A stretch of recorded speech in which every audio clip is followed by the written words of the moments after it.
Good evening. Welcome to episode 109 of So What's Been Happening. This is an exciting time. We're going for a three-peat this week with 3 podcasts night after night. So last night was an unbelievable chat with Maddie Herbert from Velvet Bloom, an incredibly talented young lady from the Mornington Peninsula. Just done an incredible EP. So go back and check that episode from last night.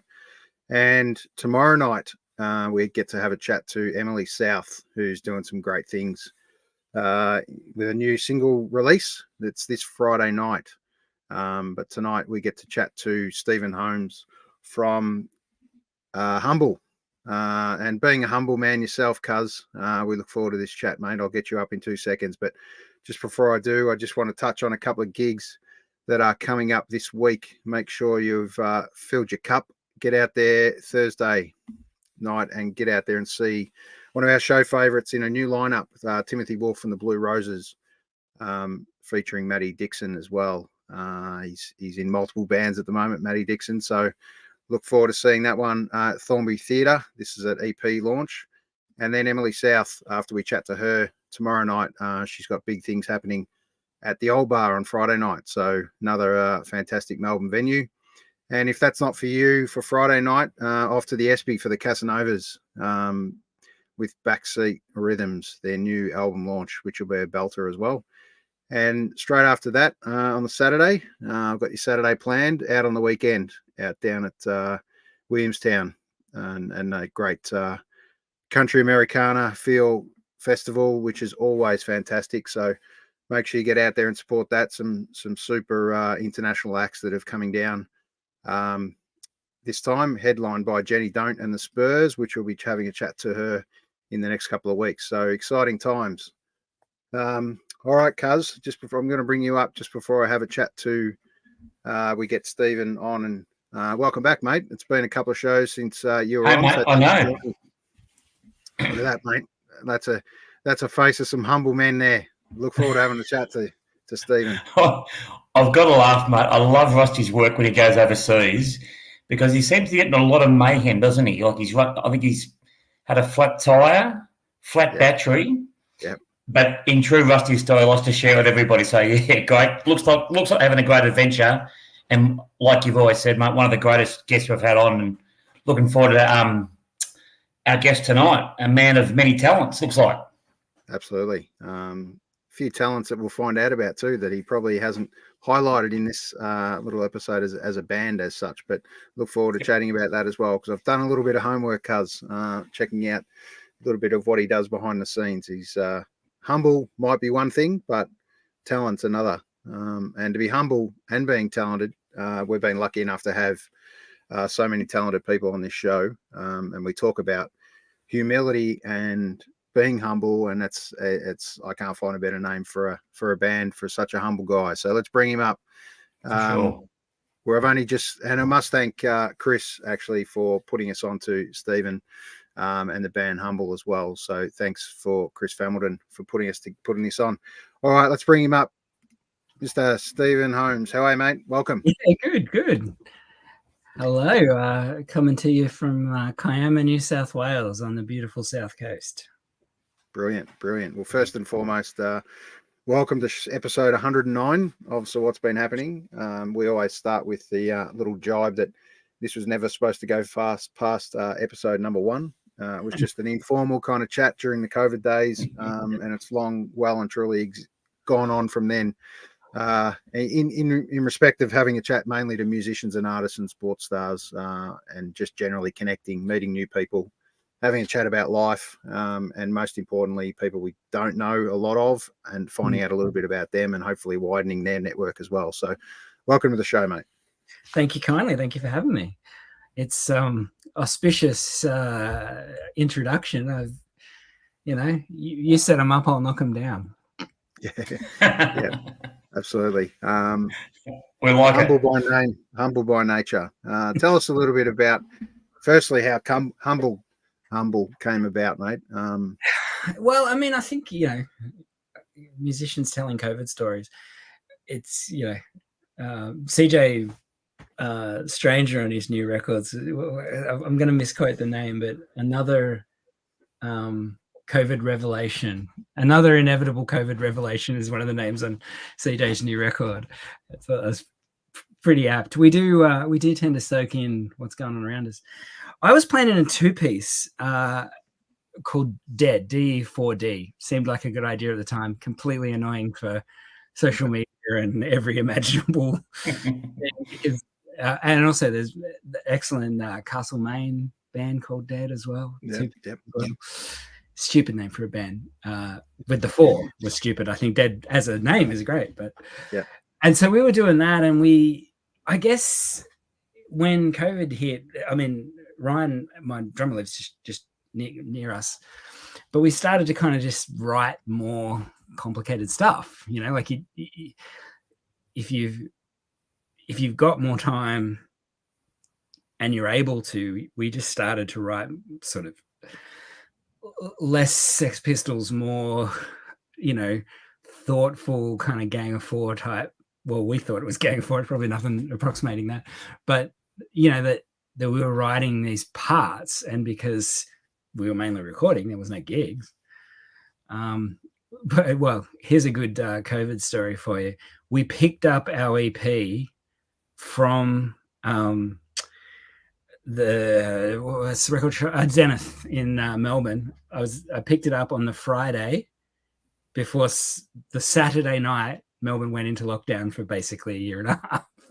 So we had this vinyl EP. We couldn't do anything. We couldn't play shows. And so we and when we came out of that, we had this stuff that was a bit, I guess it had a few more layers. And my wife had finished a job where she had been supervising Darcy Wall, who plays in, amongst other things, Kaleidoscope and a bunch of other great local bands. And so because she wasn't his boss anymore, literally that afternoon, I asked Darcy if he wanted to come down and have a jam. He arrives, and you try not to prepare for those kind of meet cutes in a band, because otherwise you just... And so I'm like, do you want to jam on Cortez the Killer for a bit? And by the end of 8 minutes of jamming on Cortez the Killer, he was in the band. There was no question about it. It was just like, I don't think the two of us had expected that, like, locked in, just felt it straight away. Yep. And of course, a new member changes the way things are. And so by the time we started putting it together, we thought, look, it's a bit silly to call it the same band. And so we changed it to Humble. And in a lot of ways, that's sort of an organizing idea for this whole band. And what we're doing is like just trying to enjoy making music in a time when there's a lot of invitations to out there to think that music doesn't matter. And it matters to us, so we're going to do it in the way that we feel good about. Yep. And so, we wrote a record, almost simultaneously with Darcy joining the band. We finished writing There's Still Time, and it just felt like it needed to be done properly. So we went down and saw, I don't know, you guys know Anthony Cornish has Horizon Sound, does a lot of recordings for my age bands in Melbourne, and Anthony is an amazing engineer and has been a friend for 20 odd years, and it just bowled us over how quickly it became that, it just came together. One of those weird things where all of the parts seemed to not be on top of each other but be enough. And so that's how the band.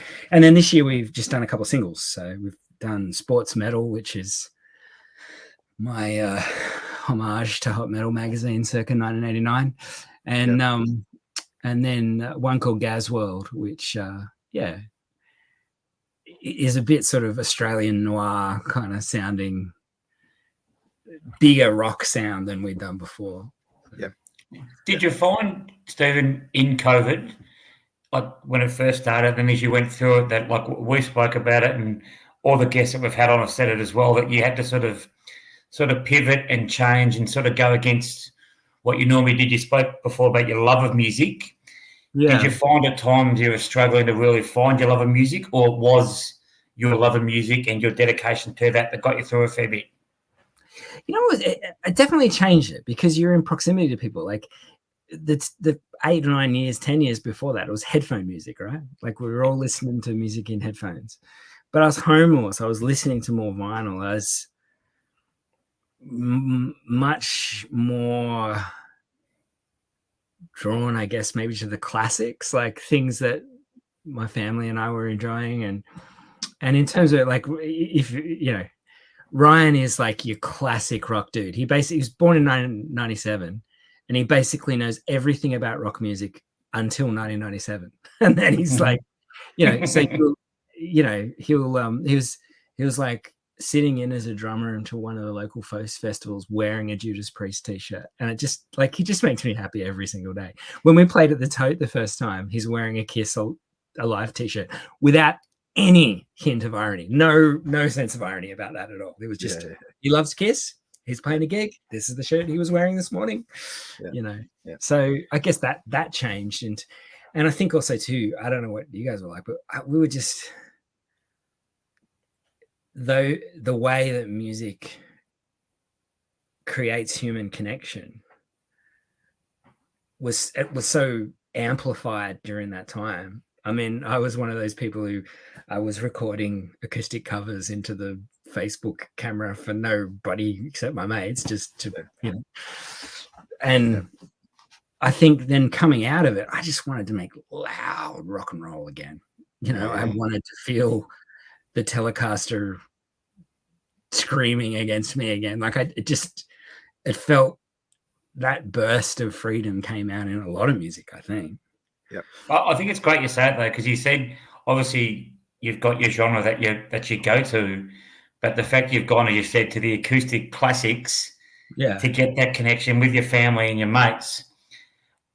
When we're creatures of habit, aren't we, humans? We go to the devil we know because we like it.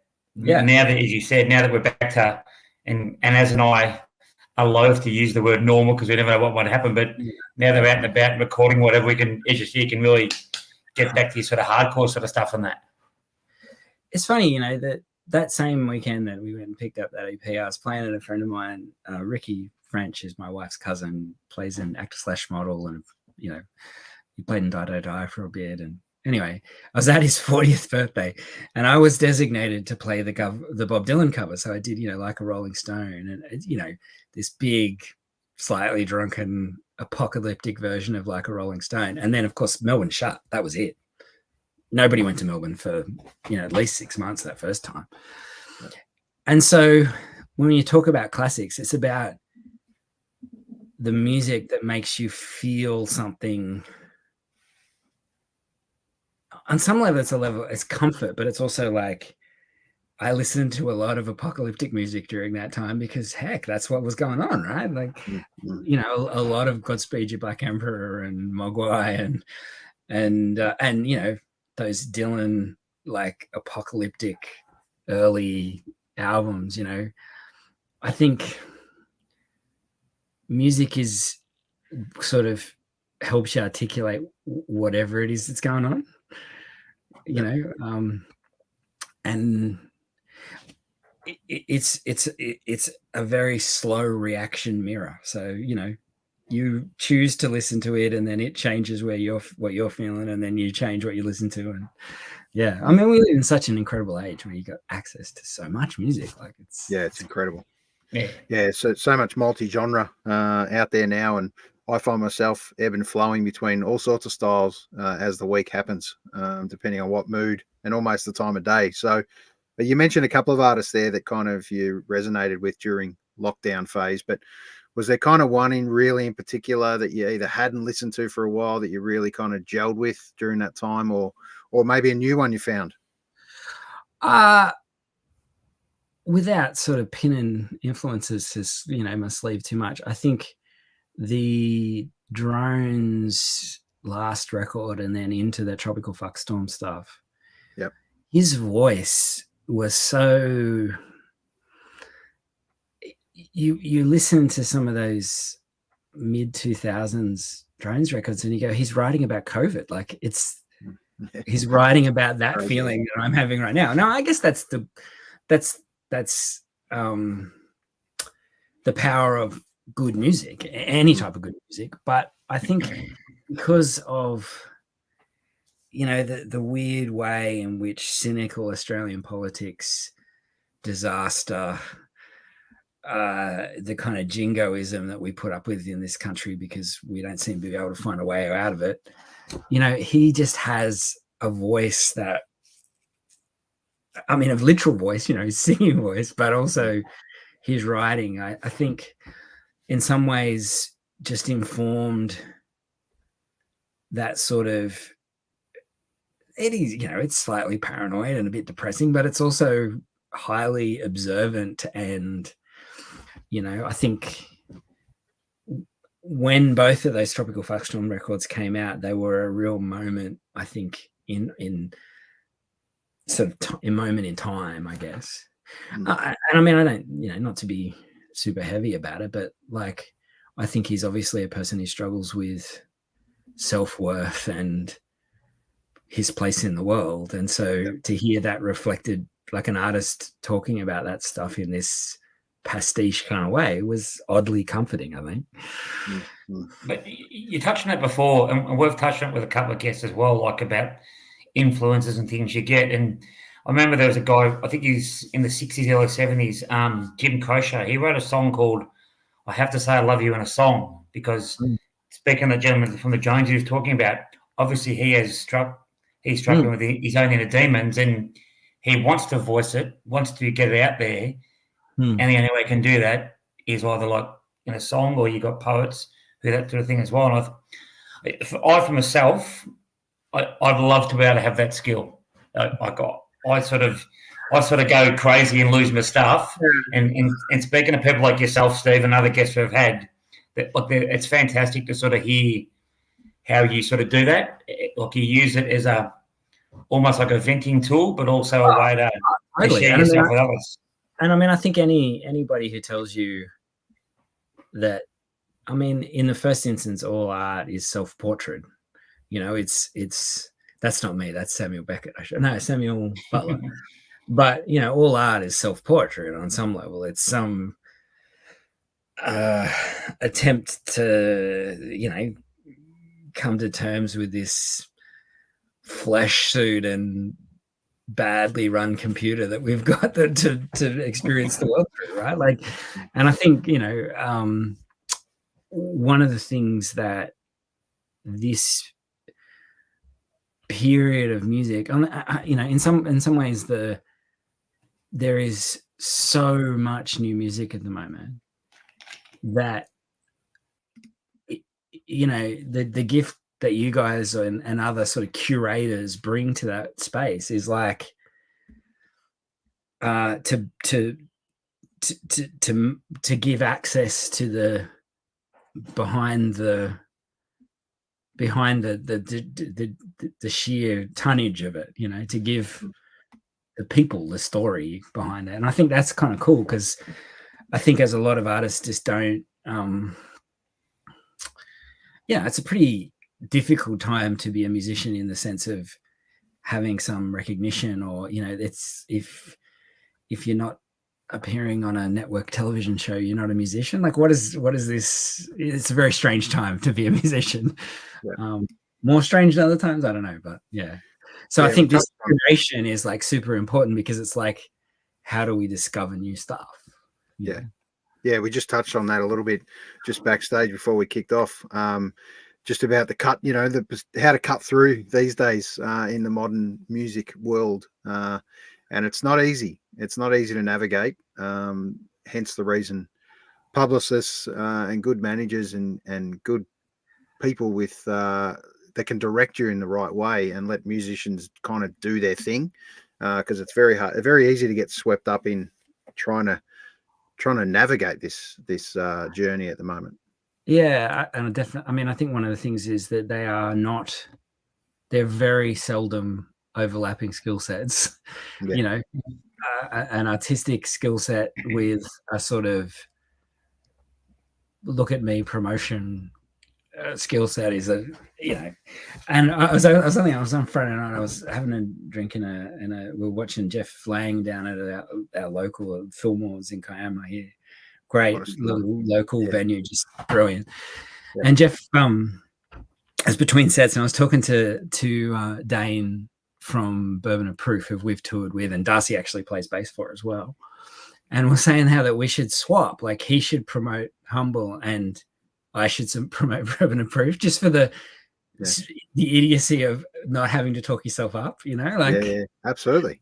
And we were just work for sure. I mean, how practical that would end up being, I don't know, but it was just that feeling of like, there's got to be a better way.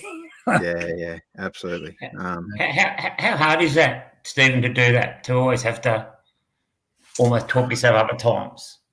I mean, first world problems, right? But I mean, I think the challenge for a person like me is that when I create something, I'm sort of done. I want it to be. I have all these self expectations about what I want it to be and what I want to communicate and how I want to communicate. But then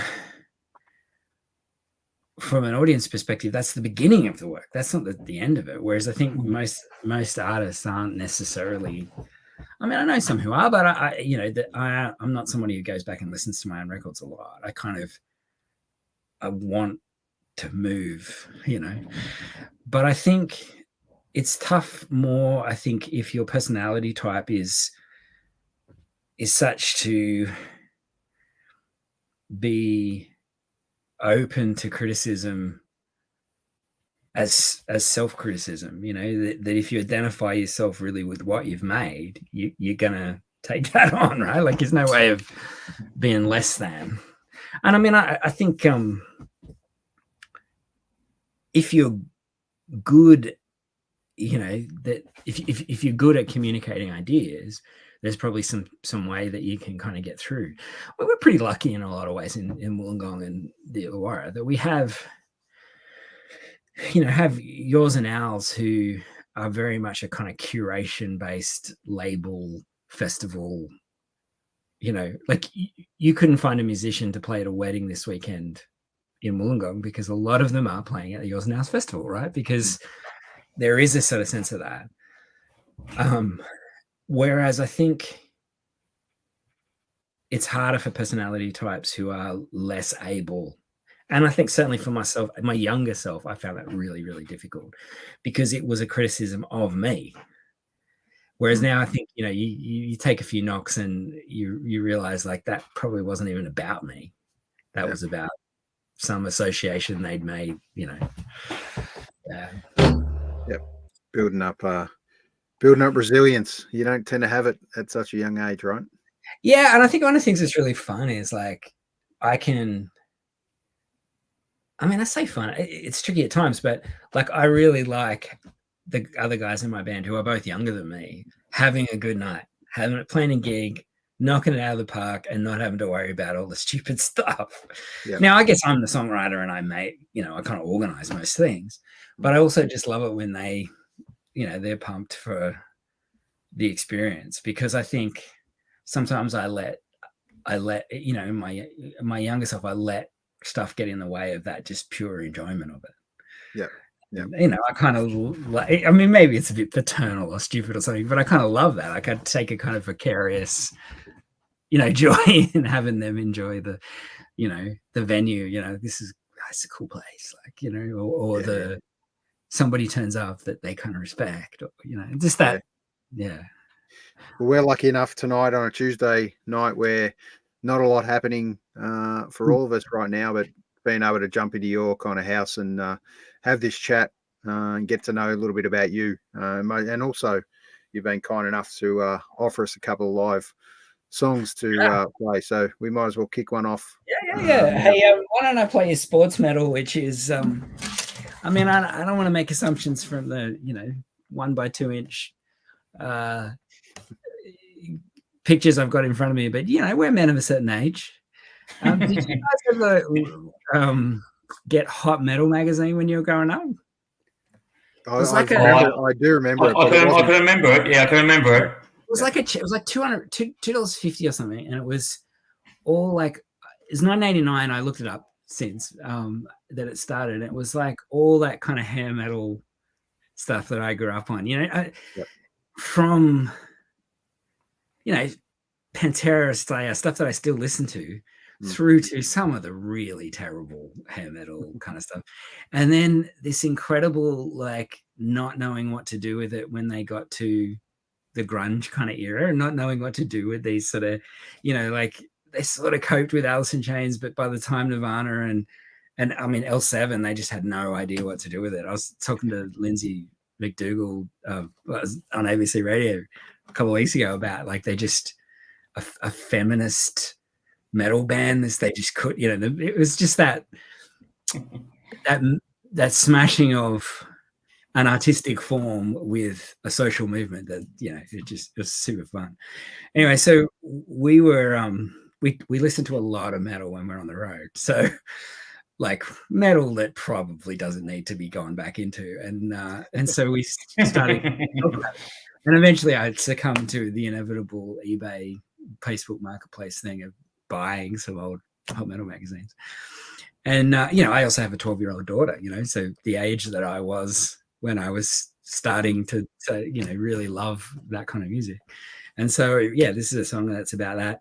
And of course, you know, sports metal being a reference to, you know, the dude at your high school who could play scales at 1,000,000 miles an hour. Now, they couldn't play in time, or they couldn't, you know, but it was that idea of, you know, metal was the great time in which, you know, sport and music were suddenly kind of synonymous. Anyway, so this is sports metal. It's just a single that we've got on all the things. Let me adjust this a bit so you can see my inept guitar playing. Am I ready to go? Yep, absolutely. Go for it.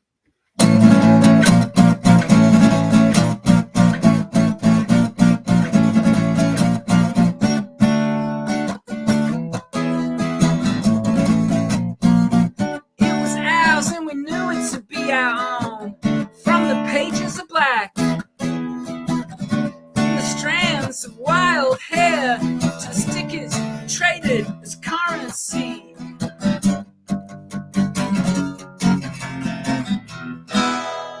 Steelwork skyline, David Campisi, David Lee Roth. Was the world as we wanted it to be? Objects of cars on Sunset Strip, objects of girls and women, objects of jagged edge guitars. It was hot metal, sports metal, cut grass, cold concrete, hot metal, sports metal. Eddie Van Halen, Eddie would go. It was the world as we wanted, desire and consume, emblazoned t-shirt tribes boys, emblazoned raunchy slogans, emblazoned we are not you. Hot metal, sports metal, zipper jacket, ripped jeans, hot metal, sports metal, Dave Mustaine and Boris Becker.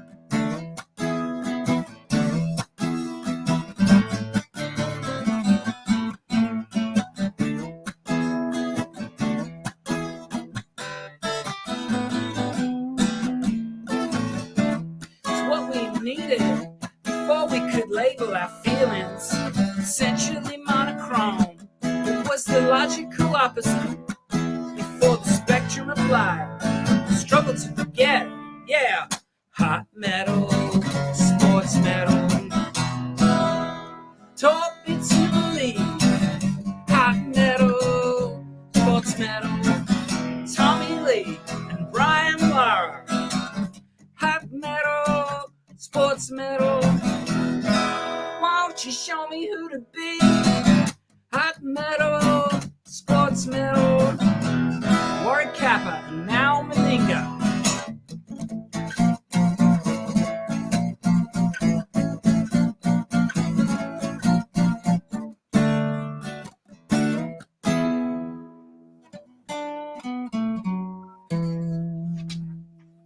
Oh, yeah. Fantastic. It's great too. A couple of iconic names in there, mate, of both music and sport. Well, I think it's also too because it's like, you know, those like sports heroes you grow up with. I mean, you guys, Melbourne, you're lost cause, but you know, you identify so much with as kids. Like, what do I have in common with David Campese or Brian Lara? But you have the same feeling about musicians, right? You this feeling of like, I know, yeah, I know them through the. Yeah. It's, I mean, you know, it's fun. And a great cover too. Thank you. That's my zombie Warwick Kappa. You like it? I love it. Yeah, it's super. And I just want to put it in context because obviously that was the stripped back acoustic version, which may not get played too often, right? I just want to play just a little snippet, and then we might finish the show later on with the rest of this clip. But I just want to see. I think it's so well captured, this clip that you put together, and we'll talk about how that yeah. came So together. this is at Finding Fillmore's, which is our kind of local that we hang out at. Yeah. Okay. All right. I'm going to play this Sports Metal by Humble. Here we go.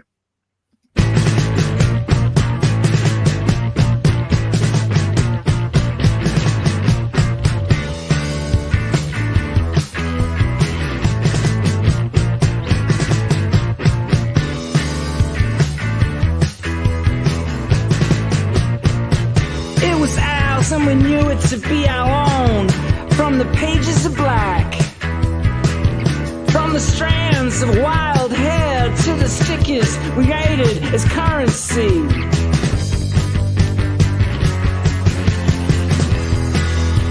Steelwork skyline, David Campese, David Lee Roth. It was the world as we wanted it to be. Objects of cars. Yeah, it's fantastic, isn't it, Cuz? It's Talking about fantastic. little flashbacks of our life, right there. The kicking around, the crazy stuff, the helmets, all sorts of great sports gear. Yeah, what a great memory. We'll bring Steve back up in a second, but just your thoughts on the instant reaction to that video. Oh, mate, I actually think the video that we saw doesn't give the justice how good the acoustic version that Steve just played for it was, but how good the video, as you said, like 89, 19, like some of the iconic sports people mentioned there, the outfits the boys had on as well, like with the cricket hat, pulled up footy socks, like, yeah, fantastic looking.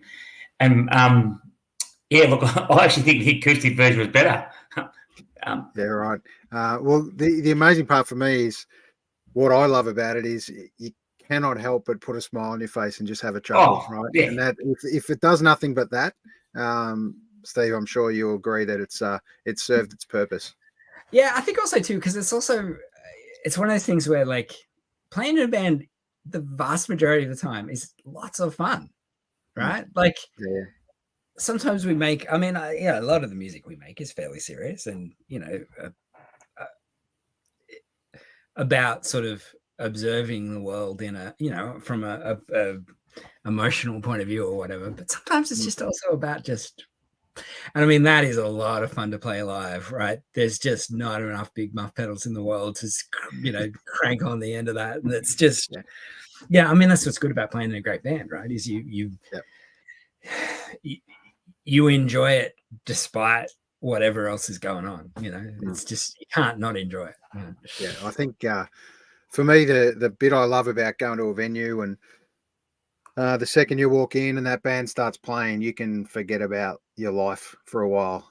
Might be an hour, might be a couple of hours that you're involved in seeing new bands and stuff, and you can forget all your sorrows, right? And really enjoy having some fun with some mates, and really connecting with the band on stage. And you can see the enjoyment and fun in their playing. Yeah, and I mean, you know, I was at a gig on Saturday night with and the diversity of people enjoying themselves, that on some bizarre level, that creates community. You feel like you've had a shared experience, and you kind of, you know, and I mean, I think one of the things is maybe we might take a break from taking it for granted for a couple of years now that we're back to it, you know, that experience of being in a room and experiencing the same thing as people.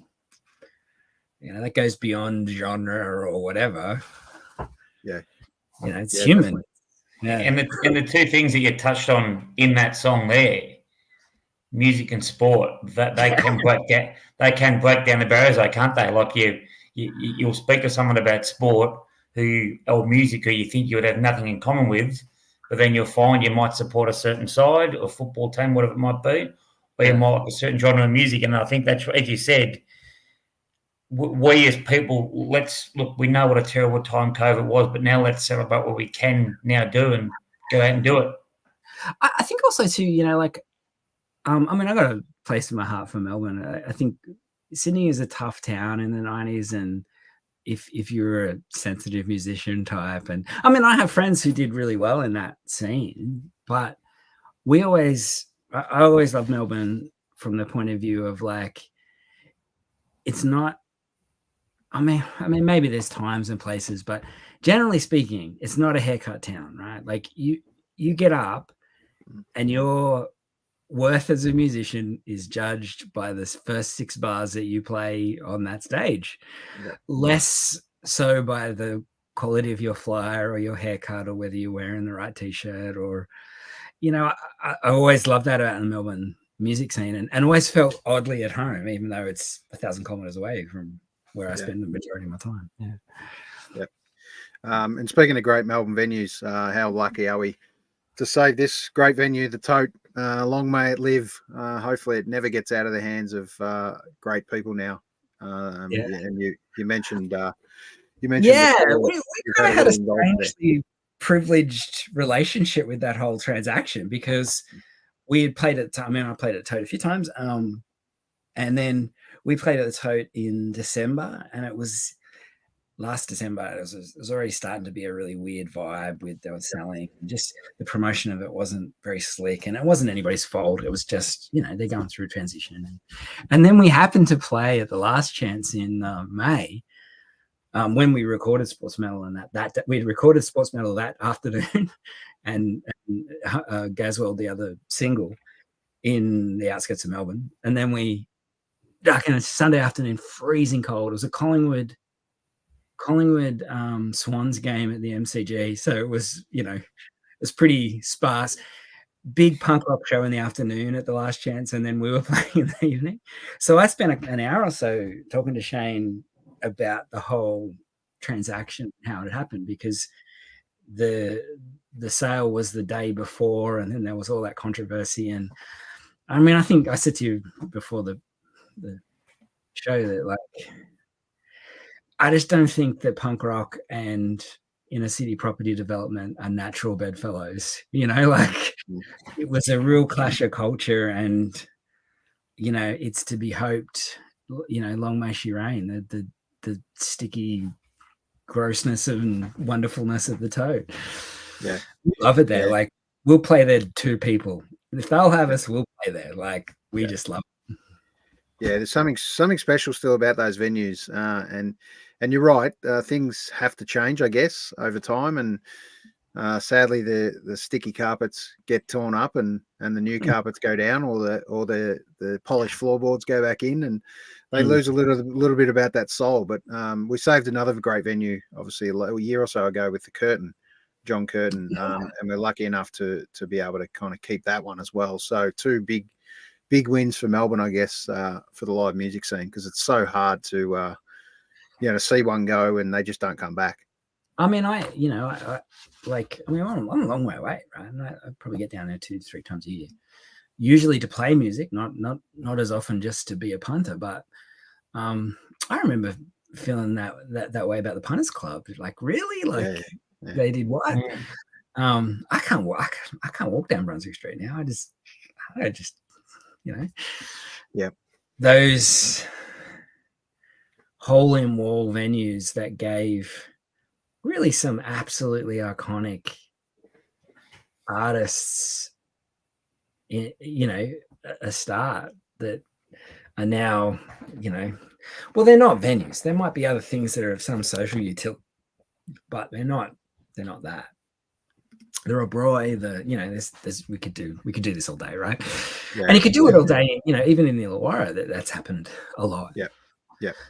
And I think it's that institutional memory gets lost or it gets passed on. I mean, I know guys who are 10 years younger than me that feel about Rad Bar in Wollongong the way I felt about the Oxford Tavern in Wollongong. Yeah. You know what I mean? Like, and I struggle because I was a young professional when they were spewing on the carpet in Rad Bar, so I was in a different place. Like, funny. And speaking of being in a different place, as I mentioned before, we're lucky enough to have you part of the show tonight and in your little backstage area. So let's hit us with another one, mate. And you've been kind enough to. Hey, we got a nice vibe going. I feel like the hair metal, there was some love for that. I happen to love those Daggy songs that the first songs that you related to as a teenager. So I'm going to do my version of Every Rose Has Its Thorn by Poison. Is that okay? No, that's, when you spoke before, Stephen, about your daughter, I thought you might have brought out a Tay-Tay song or something, like a 12-year-old daughter. I did learn. I always get mixed up. What's her name? Billie Eilish. Yep. The what one? It didn't go well. Yeah. Right. I mean, yeah. Let's flick back and your daughter's praise. Yeah.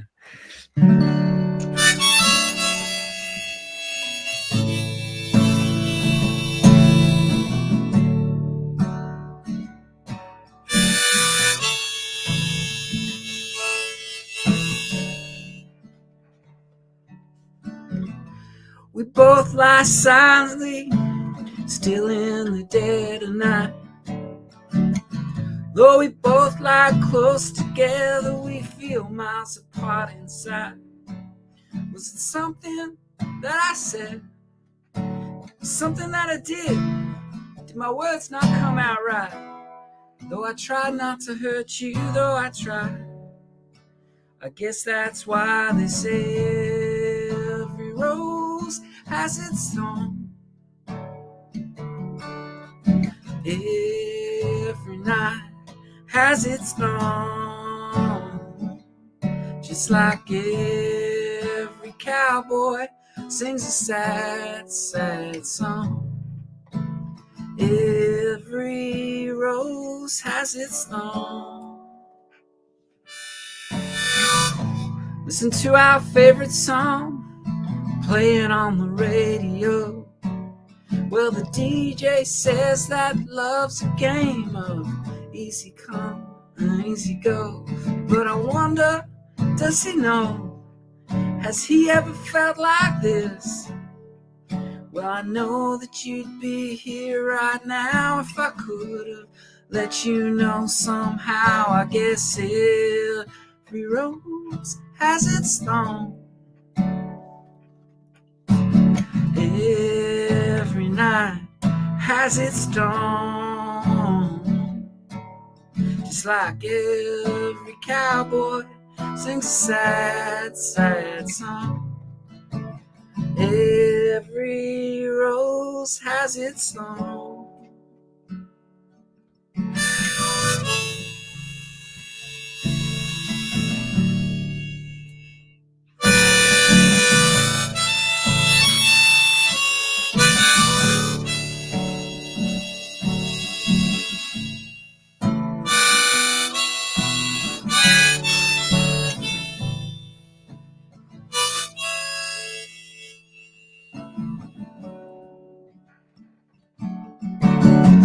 Though it's been a while now, I can still feel so much pain, like a knife that cuts you through own heels with a scar remains.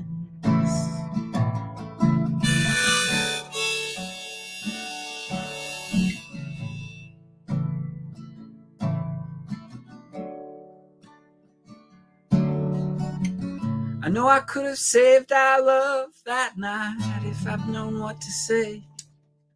Instead of making love, we both made our separate ways. Now I hear you found somebody new, and that I never meant that much to you. To hear that tears me up outside, and to hear it cuts me like a knife. To hear that tears me up inside, and to see you cuts me like a knife. I said every rose has its thorn, every night has its dawn.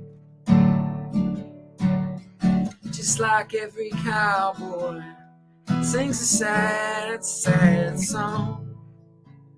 Every rose has its thorn.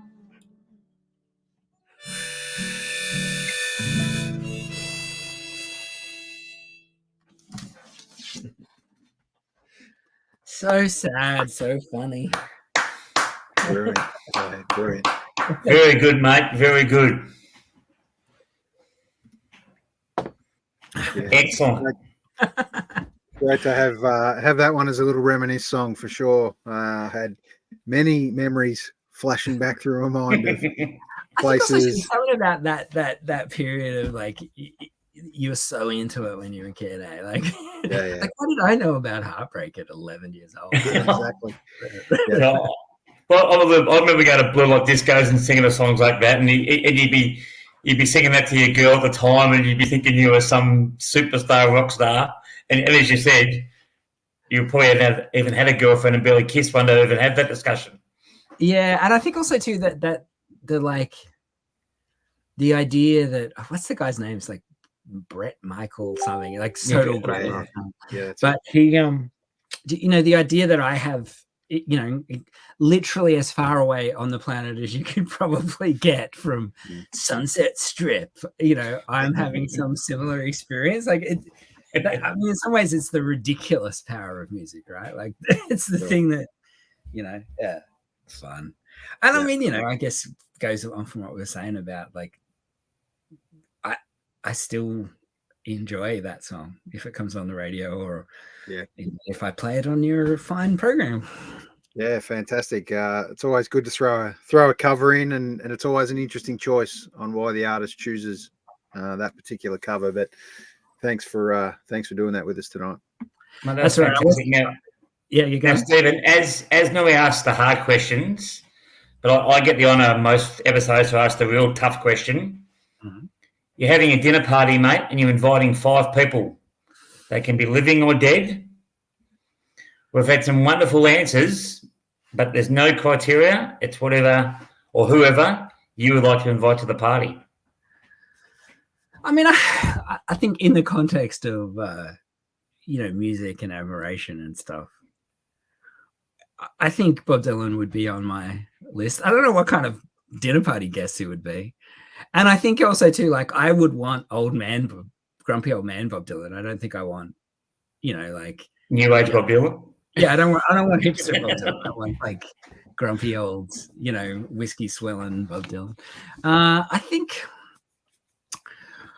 I'm a Christian person. I think C.S. Lewis. I think as an author and an artist and a sort of demystifier of faith, it would be, and Bob Dylan, C.S. Lewis, that would be hilarious. I think, I mean, Lemmy, I guess, if you want to get the party going, Lemmy would be there.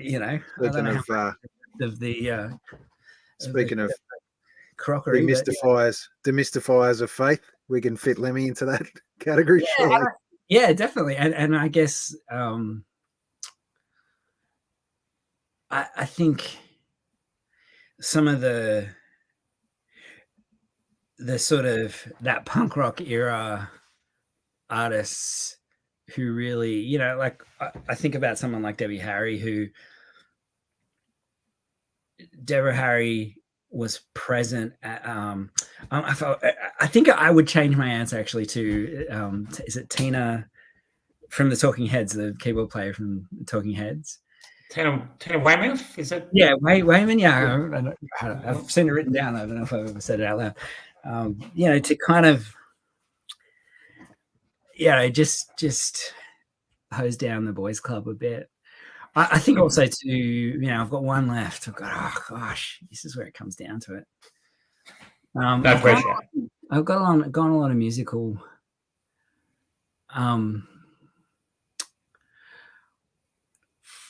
Gosh, that is hard. not wanting to, you know, be overly kind of political, but I think someone like Julia Gillard, who would call to account some of, you know, I'm a great fan of social misbehavior, as well as kind of coming back to a, you know, I tell you what, that list is going to haunt me now. Like you can't do that to a mildly obsessive musician. The funny thing is about that, Stephen, and as and I laugh, and we had a couple of mates who come on regularly as well, sort of hosting and co-hosting. Yeah, you've managed to maintain the strong tradition of all our guests that there's a reluctance to mention their other halves. Never get a mention. Nah. Very rarely do their children get. Very rarely do their children get a mention, and their parents don't get a mention either. I think one of the things is my wife would not enjoy that dinner party. So it's actually, you know, I've been married long enough to know, like I don't invite, you know, a couple of shout outs. There was on 3 of my favorite Wollongong bands all played on Saturday night. So there's a band that my bass player plays in called Crown Street Militia, who are going to make the best metal record out of Wollongong in 20 years. I've heard some of it already, and it's utterly brilliant. Like it's kind of this great anthology of metal, but without the posturing and the, you know, like it's going to be a really great record. And I think you really should listen out for that. And then another great band who actually most of them live in Kiama, called MFV, used to be Manson Family Values. Still think Manson Family Values is a better name for a band. Yeah. And then the Chimers, who you probably have heard of, they've had a bit of success. Yeah. So Patrick and Vix are sort of, you know, locals you see at gigs and stuff. Yeah. And they all just so crazily diverse, but also utterly moving and brilliant. And yeah, my list will change probably before. We'll get you back for episode 218, mate, and you might be able to add or take off a few. Yeah, well, I mean, we're losing. You know, a few of them might be dead by then, I suppose. We do. Yeah, we have lost a few. Well, that was the joy of that dinner party, is you get to invite anyone you want, living or dead. So yeah, I also think, you know, dinner party is a tough one because, like, obviously, I would love to meet Jimi Hendrix. Yep. But I don't know how much of a dinner party guest he would be. Like, yeah, sure. Like a quiet dude. Like, you know. It's funny you say that because obviously, as said at the start of the show, a lot of the guests we've had on have been obviously musicians, and Jimmy's been a go-to. But as soon as they say Jimmy, they then go with, geez, he won't have much to say. If we get up and have a jam, it'd be fantastic. But otherwise, he mightn't give us much. I mean, also, too, you know, like in the same vein, I would love to be a fly on the wall at James Brown being at a dinner party. I'm not sure I wanted to be at my own home, though. Like, you know, there's a lot of potential destruction that goes on there. Yeah, I mean, I think one of the things about Heroes is they provide this, like, blank canvas on which to project our, you know, and there's something almost, you know, counterintuitive about wanting to see your heroes eat, you know, like, yeah, I want to see them be heroic. I don't, you know, Don't want to see Yeah, it spaghetti sounds- sauce in his beard. Sounds like it could be a good party, but not necessarily too much food getting eaten. But plenty of drinks, that's for sure, and plenty of stories. But in another part of your life as well, I came across these great picks and showing another side of your talent, mate. Mate, these are fantastic. I just picked a couple of random ones. To Yeah, show it's another hard part doing of these your life. days because it's such a like with all the supply chain stuff. I can't get the fittings that I like. Mm. You know, like I mean, artist scotch. I allow myself a certain amount of sort of ridiculous attention to detail. So I haven't been doing as much simply because I think it's that like if I can't do it exactly the way I want to do it. Yep. But there's a few. I've got a couple here. Like this is one a camera one that I made. Like these are broken cameras that you can't. I mean, that's a German one, yeah. They're such beautiful sort of talisman objects, but they can't. They're not useful in. They're either literally broken, most of them, or they can't be used for what they intended. So, you try and give them another life. I mean, that's what I think that's incredible to give another piece of, in some respects, junk to a lot of people that it can serve another purpose, and especially even the way those lights are and the bulbs, I think give off a really good kind of ambience. So thanks. Yeah, hopefully you can keep that going for sure as well. So I thought I'd just touch on that. Time is the enemy of creativity, unfortunately. Yeah, absolutely. And before we finish up, mate, are you feeling like kind of one more for us? Yeah. I think I'm going to change my mind if it's okay. Absolutely. Chris, who put us together, I was talking to him the other day about Jason Malone or Songs Ohio, and our kind of love of that sort of deep Americana songwriting. And this is one I just really like. And I mean, go out and find There's Still Time, our record, a couple of singles. But how about I play you another cover by Jason Malone? Is that right? Sounds perfect to us. Yeah. This is called What I Was Riding with a Ghost.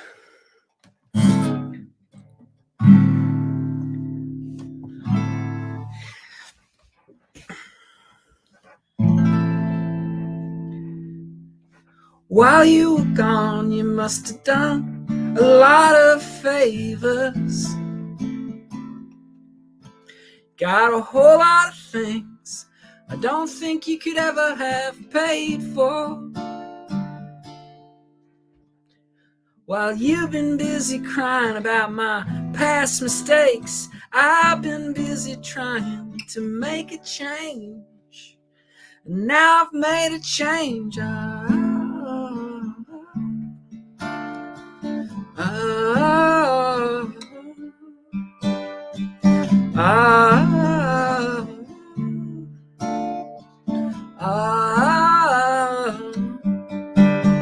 I've been riding with the ghost. I've been doing whatever he told me. I've been looking toward a door to see if there's someone who'd hold me. But I never met a single one who didn't see through me. None of them would love me if they thought they might lose me, unless I made a change.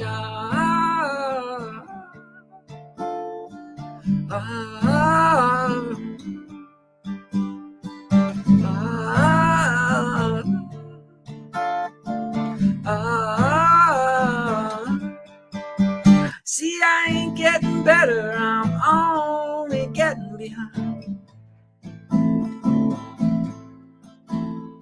Standing at the crossroads, trying to make up my mind. Trying to remember how it got so late, while every night pain comes from a different place. Now something's gotta change.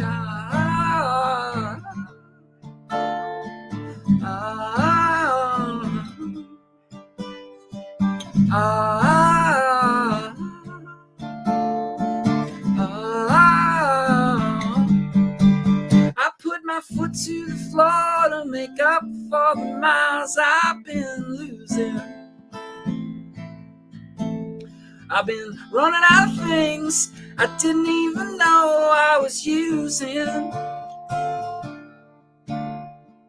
While you've been busy learning how to complain, I've been busy learning how to make a change. Now I've made the change.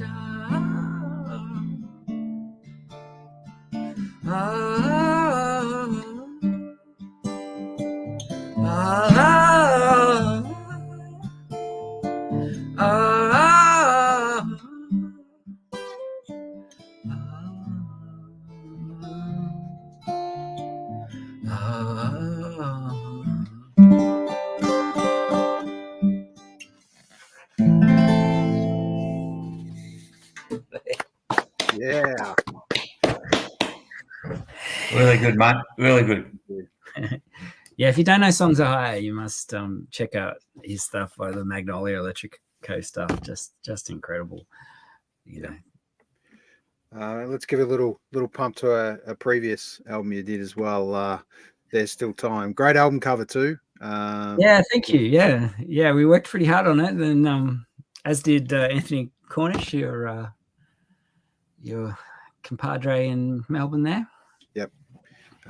Yeah, it's always tough work putting together a full album. And then there's obviously the classic, the follow up, right? It's interesting. Yeah, and I think also too, you know, like the only constant is change. So yeah, we're working through a few different things at the moment and trying to kind of figure ourselves out. But these couple of singles, so that and Gaz World, which is a not terribly well disguised tribute to Gareth Lydiard from the Drones. They were real outliers, you know. They kind of came separately out of the context of other stuff we were doing, so we were just happy to put them out as is. Yeah. But and I've started to write some stuff, and you know, who knows? Yeah. Well, we look forward to seeing you out and about. Hopefully, we won't back down in Melbourne one day soon. Yeah, thanks. Always keen. It's just, you know, the logistics of it. The absolute funnest moment is when you've done all that and you're in the car and you're on your way. You know, like that. We just have a really good time from the beginning. You know, from as soon as you start the car till as soon as we get back. We did in December. We did Kiama, played the Tote, and back to Kiama because it was my daughter's last day of year 6 in 33 hours. Wow. Which is insane, and no 40-something-year-old person should do that. But you know, we do love playing in Melbourne. We have a lot of fun. Fantastic. All right, last one from me.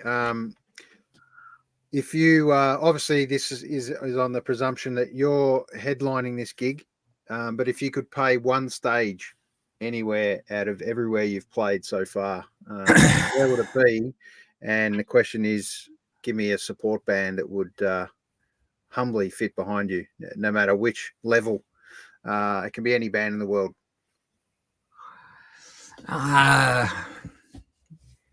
I mean, again, you can't ask a musician to make these kind of choices. Look, I'll tell you an ambition one is the Corner. I've seen so much good music at the Corner, and I've been side of stage. I've handed people guitars. Humble never have, and I've never played the Corner. That would be, you know, and particularly in Melbourne, because for me, it's like, you know, some of the absolute best music I've ever seen in Melbourne was, you know, on that stage. Yep. So the Corner would be one of. We love The Last Chance. We just think it's a, you know. We just played La La La's, which is the main venue in Wollongong. Love it there, and you know, lovely people, just music fans from the bar staff to the kitchen to the, you know, just support bands. I mean, you got to go proper kind of fantasy. Absolutely. You know, football here. Go big. Don't hold back.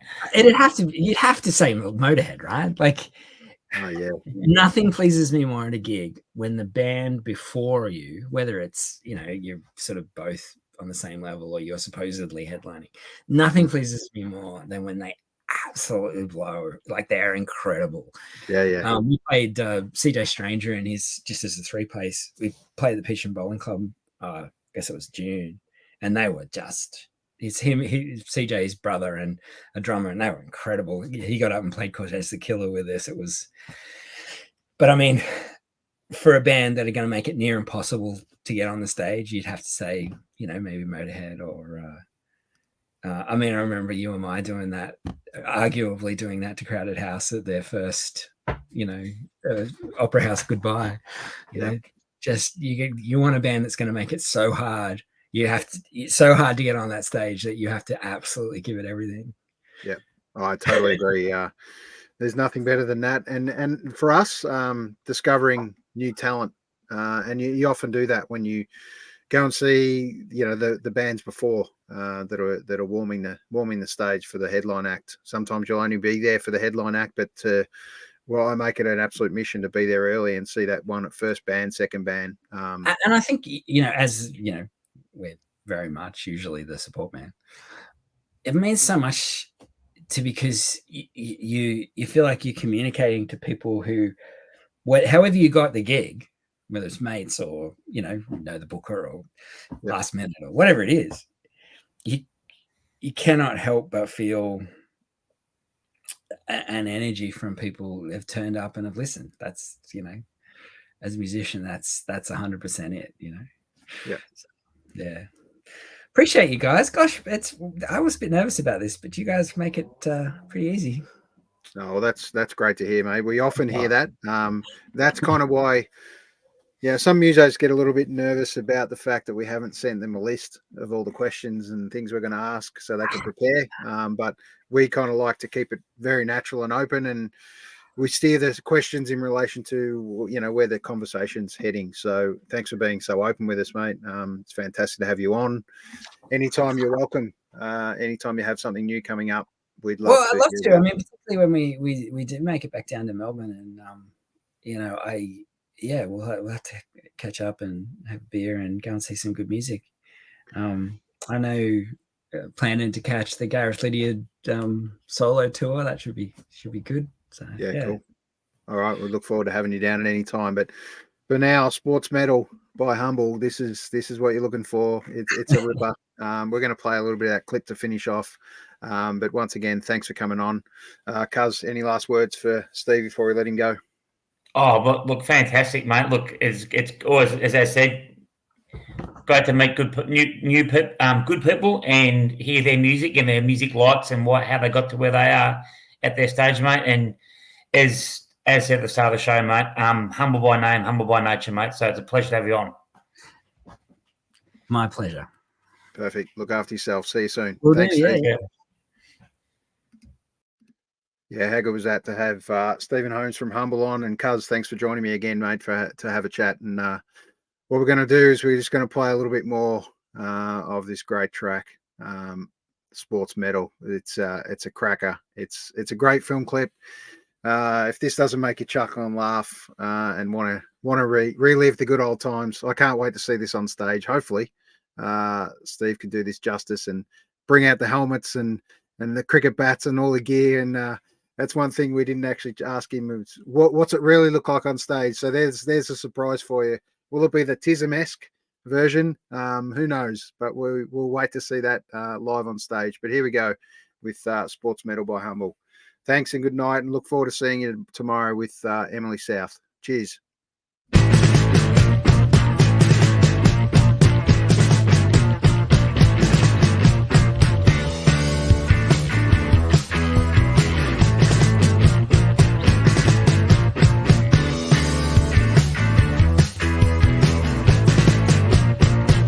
It was ours and we knew it to be our own.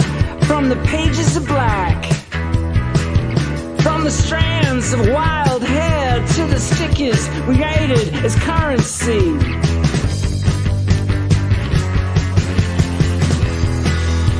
Steelwork skyline, David Campese, David Lee Roth.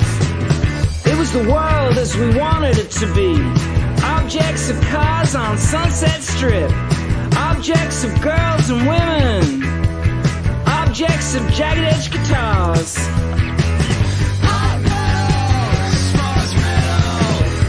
Cut grass, cold concrete. Eddie Van Halen, Eddie would go. It was what taught us to desire and consume. Emblazoned t-shirt tribes boys. Emblazoned raunchy slogans. Emblazoned we are not you.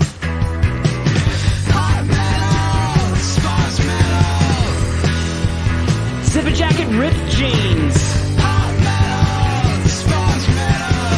Dave Mustaine, Boris Becker.